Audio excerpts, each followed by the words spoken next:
দর্শক দেখতে পাচ্ছেন, এই মুহূর্তে দেখানোর চেষ্টা করছি ঢাকা মহানগর দায়রা জজ আদালত থেকে কিছুক্ষণ আগে কিন্তু এখানে আলোচিত রামিসা হত্যার মামলার রায় কিন্তু প্রকাশ হয়েছে এবং আসামির সোহেল রানা এবং তার স্ত্রীর কিন্তু ফাঁসিতে ঝুলিয়ে মৃত্যুদণ্ড কার্যকর করার কথা হয়েছে এবং এই রায়ের পরে কিন্তু আদালত চত্বরে উল্লাস আমরা দেখতে পেয়েছি। সবাই মহান আল্লাহ তাআলার কাছে শুকরিয়া আদায় করেছে এবং আলহামদুলিল্লাহ করে সবাই কিন্তু উল্লাস করছে।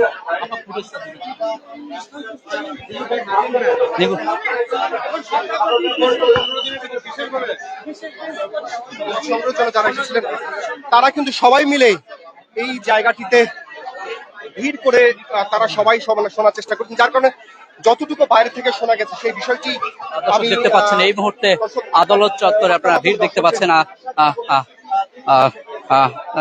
মামলা পড়ার সময় জজ সাহেব বলেছেন যে এই ধরনের আসামির হাতে কোনো নারী, শিশু সহ কোনো মানুষই আসলে নিরাপদ নয় এবং সেজন্য মৃত্যু না হওয়া পর্যন্ত আসামি সোহেল রানাকে ফাঁসিতে ঝুলিয়ে মৃত্যুদণ্ড কার্যকর করার কথা বলা হয়েছে এবং অনাদা এবং 5 লক্ষ টাকা জরিমানার কথা কিন্তু বলেছেন মহামান্য আদালত।